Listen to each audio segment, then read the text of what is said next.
Simpang Ampek itu dekat kampung gua loh. Wah, lu maksud lu apa? Lu ngatain kampung gua lo? Nggak ada. Gue dari tadi nggak ada ngata-ngatain. Budaya itu kan berasal dari bahasa Sangsekerta kan. Wih, ngeri gak gua? Bahaya. Bahaya. Udah ngeri bahasa Sangsekerta. Ngeri. Tutur tilula. Sinetron itu. Misal nih, burung itu dia mau ke selatan hari ini. Terus burung itu ke utara. Maka itu enggak. Berarti hari ini nggak bagus nih. Buset. Dia bisa pergi. Serius nih. Iya. Iya kan? Tapi kalau dia keluar dilihat burung sesuai dengan arah yang dia mau tuju, dia ikut. Itu kan goblok banget kan?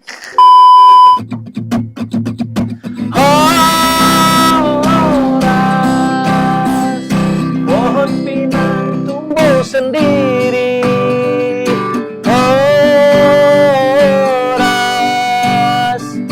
Tumbuhlah menantang awan.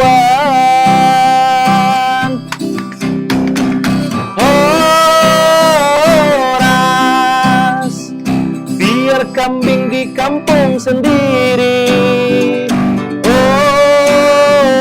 Horas, tapi banteng di perantauan.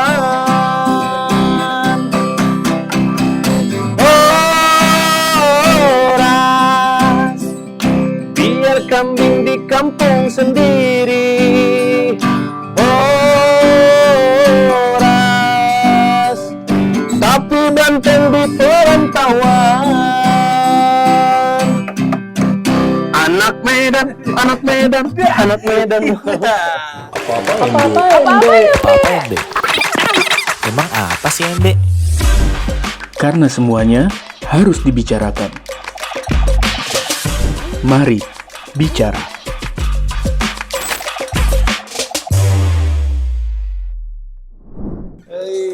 Mantap juga ini kita. Ya. Udah Medan kali berarti ya. Oh iyalah udah Medan kali ini. Ngapain kita di sini duduk-duduk ini ya kan? Orang kerja kita teriak-teriak nyanyi macam betul itu kita kan. Tinggal tuanya belum ada. Kosong tidak ada. Nah, episode kita yang ketiga berarti ini. Oke. Mari bicara episode ketiga. Nah, kita ngetek nih di akhir-akhir Juli lah. Oke. Tepat kayaknya sebelum ini nih kita lagi merayakan satu Muharram. Nah, tahun baru Islam. Merayakan apa ya? Satu Muharram. Nggak boleh tua dong. Makanya kenapa tua? Nggak ada orang Iya, suruh kan tadi udah puasa. anak Medan. Nah, salam anak Medan. Salam Medan. Horas. Nah, gue ada satu kegelisahan. Kenapa Horas ini lagunya? Satu Muharram ini. Ini kita karena ini mau ngomongin tentang budaya nih lah. Oh, tentang budaya. Walaupun sebenarnya ya ini lagu Medan, cuman tapi gue narik di jauh di itu adalah ini waktu satu Muharram ini banyak orang yang melakukan tradisi dari budaya-budaya yang kok gue agak bingung ya. Ini dari mana masuknya nih? Nah, jadi ceritanya merayakan tahun baru Islam. Tapi banyak kelakuan-kelakuannya yang kemudian kayak nggak Islam begini gitu. Kayaknya. Gitu maksudnya. Nah, makanya gue mau tanya ini ada nggak di Islam? Nah, mengintip ritual warga Surabaya, mandikan keris pusaka di malam satu Suro atau malam satu Muharram. Nah, ini beritanya inilah. Tuh, malam satu Suro atau satu Muharram dimanfaatkan sejumlah orang untuk menjamas. Gue keren tadi mengkeramat atau mencuci keris. Kebetulan aja kali, kau esensi. Kebetulan dia nyuci keris malam satu Muharram. Di situ sempatnya dia kayaknya. Kayaknya sempat di situ, yang lain sibuk dia. Kayaknya. Iya. Bukan, ini karena kan ini detik aja iseng nih. Iya, tuh detik. Iya, coba. Kita usnujon kita. Anak Medan itu dia prasangkanya baik terus. Wah, anak Medan, berarti Sumatera nih. Loh, di Sumatera juga ada apa namanya. Itu? Ulama. Balimau bertentangan dengan Islam. Oh, ini bukan di Medan. Padang ini. Oh, kok di Padang kok mah? Indah perlu di Medan kok mah. Iko wong awak kok. Nah, katanya. Jadi ini nih tradisi mereka kalau mau menyambut Simpang Ampek itu dekat kampung gua loh. Wah, lu maksud lu apa? Lu ngatain kampung gua lu? Nggak ada. Gue dari tadi nggak ada ngata-ngatain. Oke. Nah, kayak gini lah. Nah, gue agak bingung nih. Ini ada tuntunannya kah? Atau bagaimana nih Islam memandang tentang ritual-ritual kayak gini nih? Yang sebenarnya kan menurut gue kayaknya nggak ada nih di ajaran Islam. Gitu. Oke, jadi kalau Balimau nih gue tahu nih. Jadi Balimau tuh memang kayak sebuah tradisi sebelum Ramadan tuh orang mandi mandi pakai pakai bawa jeruk nipis ya kan, nanti setelah mandi di akhir itu mereka campurkan jeruk nipis ke air, terus mereka mandikan untuk bilasan terakhir, ceritanya begitu. Balimau. Malam-malam baina yosai. Oh, baina itu.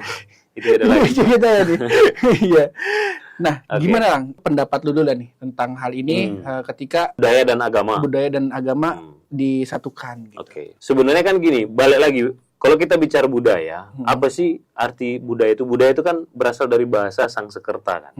Wih, ngeri nggak gua? Bahaya. Bahaya. Udah ngeri. Bahasa Sangsekerta. Ngeri. Tutur tilula. Sinetron itu. Itu kan banyak.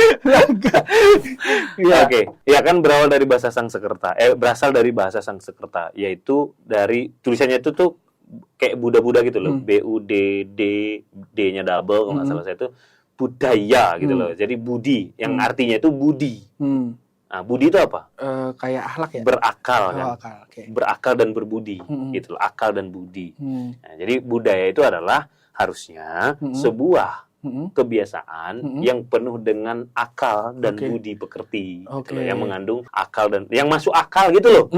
Ya kan, yang masuk akal dan budi pekerti. Itu. Nah, cuma kan tadi ada budaya zaman dulu yang kemudian memang sebelum masuknya Islam, ya sebelum masuk nilai-nilai Islam, sebelum masuk nilai-nilai Islam, maka kemudian orang-orang pendahulu kita itulah mungkin yang akal mereka ya seperti itu.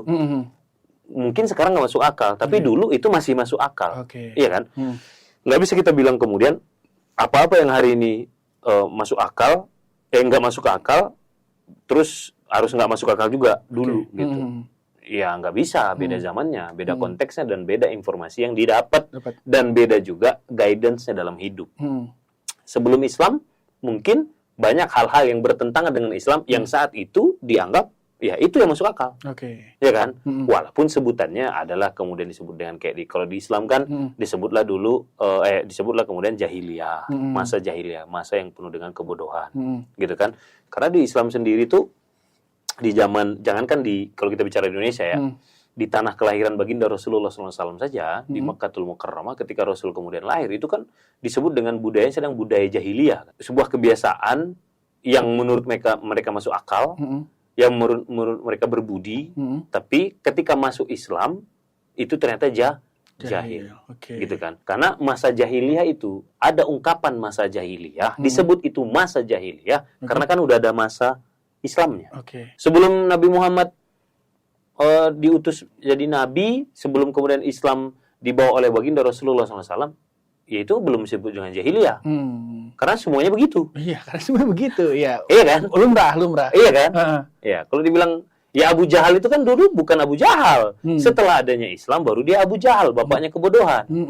Sebelumnya apa istilahnya di sana? Abul Hakam, bapaknya penuh hikmah. Kan kebalikannya itu. Iya kan? Betul. Sebelum masuk Islam Abu Jahal itu Abul Hakam dipanggilnya, karena apa-apa tuh ke beliau ditanya. Ya kan? Ke dia ditanya. Ya kan? Ke Abu Jahal ditanya tempat ini. Nah, ketika kemudian ada nilai baru masuk, yaitu adalah nilai Islam, maka muncullah kemudian kategori baru. Oh, ternyata ini jahil, ternyata ini bodoh, ya kan? Ternyata ini nggak bagus. Makanya, nah, karena dia nggak mau mengiyakan kalau ini ternyata nggak bagus, maka berubahlah dia dari Abul Hakam menjadi Abu Jahal. Karena dia masih kekeh di situ. Masih kekeh di kebodohannya. Betul, dia nggak mau menerima informasi yang baru, yang jauh lebih baik. Kan begitu. Sekarang kita masuk ke bicara budaya. Tadi keris. Mungkin dulu.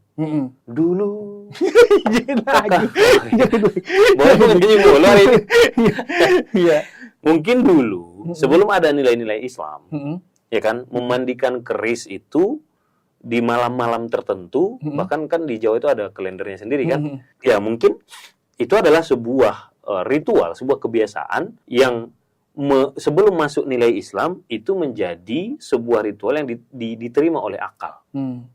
Ya kan, sebagaimana kebiasaan-kebiasaan dulu di Mekah, kaum kafir Quraisy, kebiasaan-kebiasaan sebelum Islam itu diterima di semuanya. Ya kan, kebiasaan apa? Coba misal, mereka tuh kan banyak banget tatoyurnya. Tatoyur itu apa ya? Ya, kebiasaan-kebiasaan bodoh lah. Contohnya paling konyol ya. Dulu mereka tuh masyarakat kafir Quraisy tuh, kalau mereka kalau mereka keluar rumah nih mau berangkat gitu kan, terus mereka ngeliat burung, lihat burung melintas. Terus kalau burung itu misalkan, misalnya burung itu dia mau ke selatan hari ini, terus burung itu ke utara, maka itu enggak, berarti hari ini nggak bagus nih. Dia bisa pergi. Serius nih. Iya kan? Tapi kalau dia keluar, dilihat burung, sesuai dengan arah yang dia mau tuju, dia ikut. Itu kan goblok banget kan? Lo siapa tahu burungnya memang lagi ada lomba merpati. Mungkin orang-orang yang zaman sekarang bilang yang kita janjian, jam 2 di sini ya. Udah jam 3 masih di rumah. Mungkin dia masih gitu. Kenapa?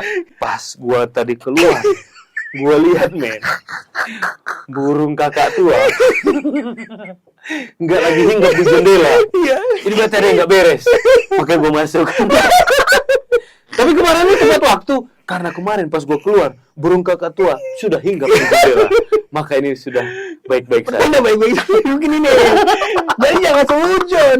Siapa tahu aja. Gitu kan. Nah, jadi banyak kan kebiasaan-kebiasaan adat budaya yang ya akhirnya kita yang alhamdulillah hari ini menerima Islam, ya kan, dikasih hidayah sama Allah, terus kita tahu nilai-nilainya. Menurut kita, ya tadi kita ketawa kan, kita ketawain tuh dulu, yang kejadian tadi tuh, burung segala macam. Ya karena kita sekarang udah diri Islam. Kalau kita dulu hidup di zaman itu, bisa jadi kita pelakunya. Udah bukan burung lagi. Iya kan? Oke, segala macam. Iya. Oke. Ini nggak benar nih. Ya, padahal siapa tahu tokenya lagi kesel, ya kan, beda bunyinya. Gitu. Nah, jadi ada kebiasaan, termasuk yang ini, gitu kan. Mungkin dulu itu adalah sebuah kebiasaan yang ya sudah memang diterima. Mungkin juga niatnya kan memandikan keris. Ya mungkin untuk merawat kerisnya kan biar tetap bersih segala macam. Kan gitu ya. Mungkin dulu. Cuma kan kita tidak bertahu gitu degradasi informasi itu kan. Mungkin dulu niatnya bagus, bisa jadi loh. Bersihin biar nggak karatan, biar tetap tajam. Karena dulu itu kan sebagai senjata andalan kan. Kalau sekarang kan senjata orang banyak. Kalau dulu kan senjatanya keris lah, pedang lah, apalah segala macam, tombak dan seterusnya. Bisa jadi. Sekarang yang dilebih-lebihkan. Kan gitu bisa jadi ya. Gua belum pasti, tapi bisa jadi. Tapi sampai kemudian gimana Islam menilai itu? Nah, Islam itu tidak kemudian hadir untuk merusak budaya. Ya kan? Ingat ya, arti budaya tadi apa? Budi dan pekerti. Budi, akal dan budi kan. Maka Islam itu tidak hadir untuk merusak akal dan budi. Justru Islam hadir untuk memperkaya, menyelamatkan, menyehatkan akal dan budi. Gitu loh. Sehingga artinya kalau ada yang kurang-kurang sehat, disehatkan. Kalau ada yang kurang-kurang lurus, diluruskan. Tapi kalau nggak terima, ya udah. Gitulah Islam memandang. Begitu kan? Nah, kalau di Islam mah ngapain mandiin keris misalkan 1 Muharram? Bukankah baiknya setiap bulan biar tetap bersih? Kalau tujuannya untuk bersih. Tapi kalau tujuannya ternyata ada ritual-ritual, amalan-amalan yang masih kemudian dijadikan pegangan kepercayaan di saat sudah ada nilai Islam, berarti kan ada risiko di situ. Berarti ada risiko dosa di situ, ada risiko kemudian kategori syirik di situ. Kalau memang itu Islam mereka, begitu loh. Termasuk yang Balimau tadi, ya kan? Balimau tadi itu kan sebenarnya aslinya yang gue tahu ya, kan gue juga ngobrol sama bokap gue. Yang gue tahu itu adalah bentuk sukacita, bentuk sukacita masyarakat dengan hadirnya kemudian sesuatu hal yang menggembirakan, hal yang membahagiakan, hal yang menyenangkan. Maka mereka kemudian membersihkan diri kan, mandi pakai air limau itu kan bersih, ya kan? Mandi dulu gitu. Terus setelah itu terakhir pakai jeruk nipis itulah, kan bersih gitu. Nah, ketika kemudian dijadikan itu sebagai sebuah bagian dari kemudian menyambut bulan suci Ramadan, kalau menurut gue ya, secara gue pribadi, kalau memang kemudian tujuannya cuma dalam bentuk senangnya dia. Misalkan gue nih, wah bulan Ramadan nih besok nih, 1 Ramadan, gue pokoknya hari ini gue saking bahagia gue mau mandi sebersih-bersihnya dah, pakai jeruk apa segala macam. Ya sah-sah aja. Oke. Iya kan, sah-sah aja.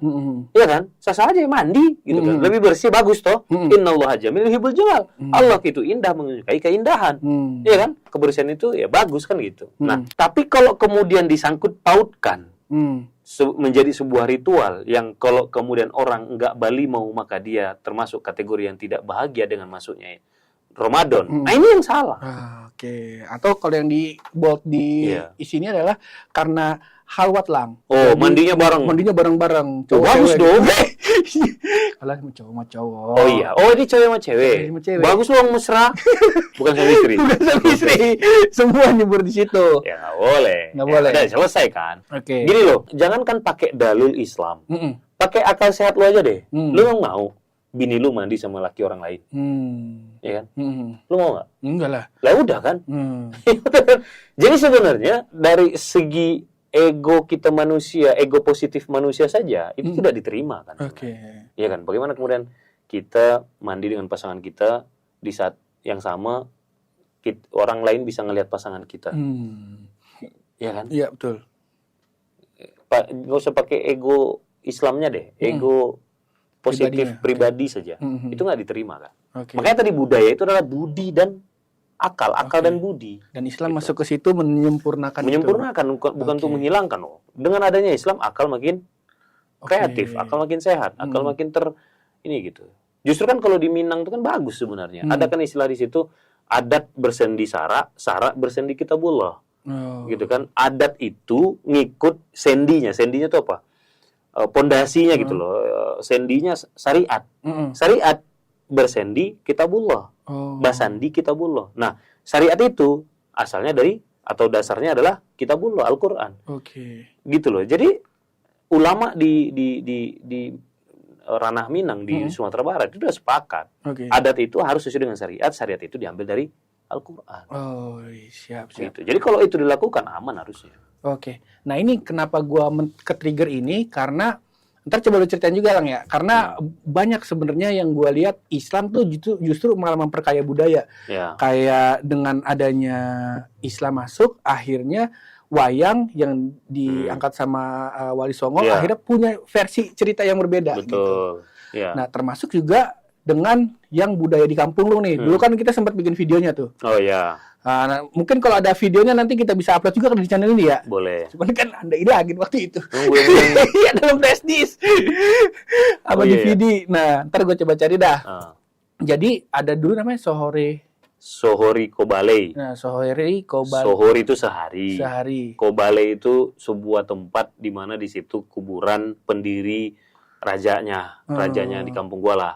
Di kampung gua masih sukunya masih kuat kan, kesukuannya masih kuat. Nah, jadi ada satu bukit di situ tempat dimakamkannya raja, gitu. Pendiri kampung lah katakan begitu. Gitu. Nah, dulu gue sempat ngobrol kan, habis bikin video itu, terus gue ngobrol sama Suwo. Suwo nih ayahnya Ustadz Beben atau Bang Beben. Gue ngobrol lah gitu, karena gue merasa banyak unsur-unsur mistis di dalam adat tersebut. Salah satunya aja itu yang apa sih Lang, suling itu tuh? Seruling. Nah, serulingnya itu kan itu suaranya enak banget teman-teman. Dan waktu itu gue ngedit di kamar sepi, waktu berasa merinding tuh. Nah, dan setelah gue tahu ternyata itu kan bikinnya on the spot ya. Iya, di situ. Nah, jadi bikinnya itu bener-bener di situ. Jadi wah pokoknya keren lah pokoknya intinya. Nah, ternyata pas gue tanya ke Suwo adalah justru suling itu dulu sempat dipakai orang-orang terdahulu kalau mau guna-guna. Nah, akhirnya ya karena ini negatif, ya guna-gunanya nggak dipakai, tapi sulingnya tetap dipakai. Nah, gue ngerasa, wah keren juga berarti nih ya, gitu. Jadi meniadakan yang negatifnya, yang positifnya tetap diambil. Nah, terus esensi dari Sohori Kobalei ini adalah kan dulu tuh ziarahnya dengan bawa sesajen, bawa ada sesuatu menyan, ya gua ngelop ada tumbal segala macam, tapi itu ditiadakan terus dijadikan sebuah kayak ya ziarah aja gitu, pengajian. Bahkan Suwo bilang ya cuma pengajian aja. Bahkan kalau pengajiannya sampai yang terlalu lebay, malah nggak boleh gitu. Seadanya aja, secukupnya aja. Nah, pertanyaan gue Lang, lu melihat itu kayak gimana? Terus apakah dengan adanya ini kan ajaran Islam masuk ke sini kan, Betul. menghilangkan esensi dari tradisi ini? Ya, jadi kan itu tuh kalau yang kasusnya di kampung gua, ya gua dari kecil kan juga gua udah ikut ya waktu masih di kampung gitu. Nah, jadi memang itu kan gini, itu adalah ziarah ke pendiri kampung, ya orang yang udah berjasa lah sama kepala suku dan seterusnya gitu kan. Nah, ya orang besar, orang yang punya visi, ya beliau lah yang kemudian mendirikan itu kampung, yang babat alas lah dari awal sampai kemudian beranak pinak lah dari situ keturunannya gitu. Okay. Nah, makamnya di situ, lantas kemudian diziarahi. Nah, memang dulu itu gue juga belum mengalami sih ceritanya kan. Dulu memang ke sana itu ya bawa menyan apalah gitu kan. Terus bikin makanan terus ditaruh di situ. Nanti ya bocah-bocah makan kalau orang tua udah pada balik. Gitu-gitu kan. Nah, kalau sekarang udah beda. Kalau sekarang justru itu dijadikan hari rayanya kampung gitu, lebaran masyarakat jatuhnya. Makanya momentumnya itu di Idul Adha.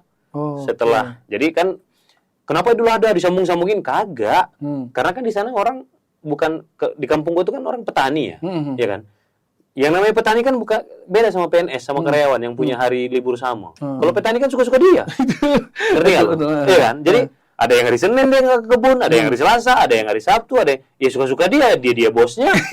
Sehingga susah kemudian untuk memberi mencocokkan hari untuk libur bareng-bareng, nggak kemana-mana, nggak ke sawah, nggak ke kebun, nggak kemana gitu loh. Iya kan? Nah, kalau Idul Adha kan udah pasti nggak kemana-mana, kan sholat Idul Adha. Iya dong, udah pasti kan, paling tidak sampai jam 9 pagi itu masih di kampung. Di kampung lah. Di kampung gua mah dulu habis subuh masih gelap orang udah ke kebun kan, udah berangkat gitu loh. Nah, ini kan udah nanggung hari ibarat kata. Ya kan? Jadi maka diambil hari itu. Ya udah habis sholat Idul Adha aja. Ya kan? Sekaligus kita kemudian kan ada kurban tuh. Nah, kita masak-masak di sana. Karena kan itu kampung ya, lu lihat sendiri kan, sungai. Enak lah tempatnya kan, masih asri banget. Kuburannya itu di bukit, terus ada lembahnya, ada sungainya. Enak gitu. Ya udah kita kurban, habis kita sembelih, masaknya bareng-bareng. Justru ini adalah sebuah gerakan yang bagus kan, jadi berjamaah, jadi guyup, jadi kompak, jadi ya berjamaah lah gitu kan. Nah, justru jadi dibawa ke sana semua. Nah, terus yang uniknya lagi kemudian ada ide bikin lemang, ya kan, bikin lemang. Ini lemang itu dari ketan, di Instagram gua ada tuh, ya kan, masak lemang dari ketan dimasak di bambu gitu. Nah, itu masing-masing rumah itu minimal bawa dua batang. Nanti sampai di sana ditumpuk di tengah. Ditumpuk, dikupas, di ini baru makan bareng-bareng. Gitu loh. Jadi dalam rangka kemudian jadinya lebaran.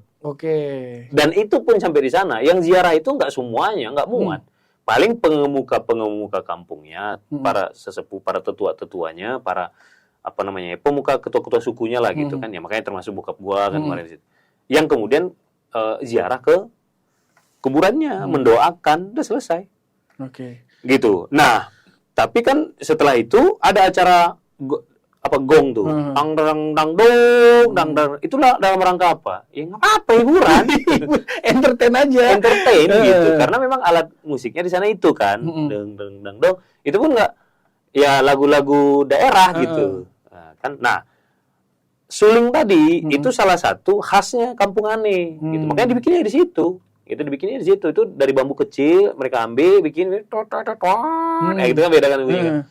Nah, dulu memang kata bokap gue itu dipakai untuk ya macam-macam lah. Yang ini kan ditunggangi suara itu dengan ritual-ritual ya apalah, ya mungkin kalau di sini apa nyantet apalah segala macam gitu kan. Ngelet segala macam. Kalau di sana udah enggak. Di sana ya alat musik gitu, alat untuk, makanya dari nadanya itu aja ada nada sedih, ada nada gembira gitu. Gitu. Jadi udah menjadi alat alat musik tradisional gitu. Makanya dibunyikan semua. Dan kalau nggak masuk akal dia yang nonton, masa dari sekian banyak hal-hal yang menyenangkan malah main musik di kampungnya beliau, nggak ada Netflix, orang. Jadi itu salah satu yang menyenangkannya musik itu. Orang pulsa lah, Sinyal. sinyal aja gak ada loh di kampung gua, gitu kan. Betul. Ya. Tapi tadi di sana nggak ada. Tadi gua bilang masyarakat semuanya mah diriin tenda masing-masing, sekeluarga. Lu jangan bayangin kayak tendain pakai Jokowi, gitu kan. Tenda terpal dari pohon ke pohon, gitu kan.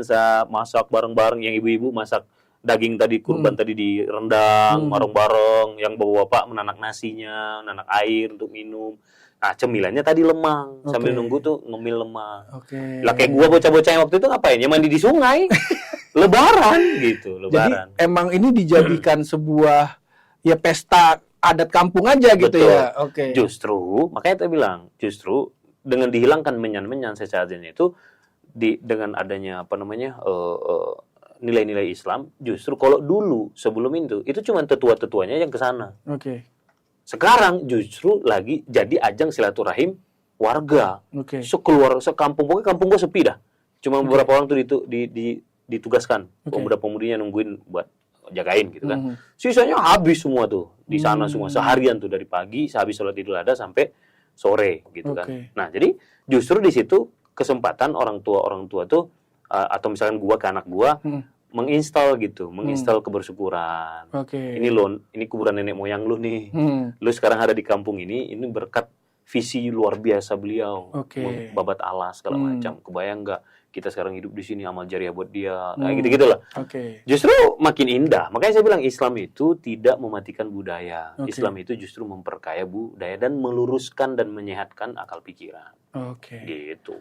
Wah, the best. Nah, itu yang jadi tadi pertanyaan gue yang kedua, berarti secara esensinya ini jadi jauh lebih menyenangkan berarti lah. Jauh lebih menyenangkan dan jauh lebih bermanfaat. Lu bayangin aja kalau dulu yang ngerti itu kuburan siapa cuman para tetuanya doang. Orang masyarakat nggak pernah ikut. Mereka doang yang bawa sajen kan ke sono. Kalau sekarang kan jadi ngerti itu kuburan siapa. Ya kan ngapain itu di situ. Terus kemudian ada investasi memori kan antar warga. Sekali setahun minimal mereka ada rasa benar-benar bersama-sama gitu. Guyup. Ya banyak manfaatnya gitu. Berarti secara keseluruhan mah secara nilai mah nggak ada yang berkurang, justru malah bertambah. Gitu. Justru malah bertambah gitu kan. Justru karena karena Islam sudah masuk, udah mulai paham gitu kan. Maka kemudian atas nama persaudaraan, atas nama kebersamaan, atas nama keberjamahan, timbullah ide tadi untuk mencari hari di mana kemudian dan momen di mana biar kita bersama-sama. Karena kan liburnya beda-beda. Kalau kita kan di sini kelar. Janjian kapan? Sabtu yuk. Udah pasti libur semua Sabtu, Minggu, weekend. Di kampung gua mana ada weekend. Iya kan? Suka-suka mereka aja. Dia capek hari ini dia nggak kantor gitu ya pada kata kan. Iya kan, kantor di sawah dia yang bosnya. Ya kan? Nah, jadi tadi gue suka sama statement lo, Lang. Coba kita tutup dengan statement lo yang tadi, Lang, yang budaya Islam itu malah. Siap. Ya, jadi kan kawan-kawan semua bicara budaya itu kan budi, akal dan budi. Maka Islam masuk tidak untuk menghapuskan akal dan budi, justru Islam masuk untuk memperkaya akal dan meluruskan budi. Begitu. Mantap, keren. Kita tutup episode kali ini dengan quote tadi dan kita akan lanjut di episode Mari Bicara selanjutnya.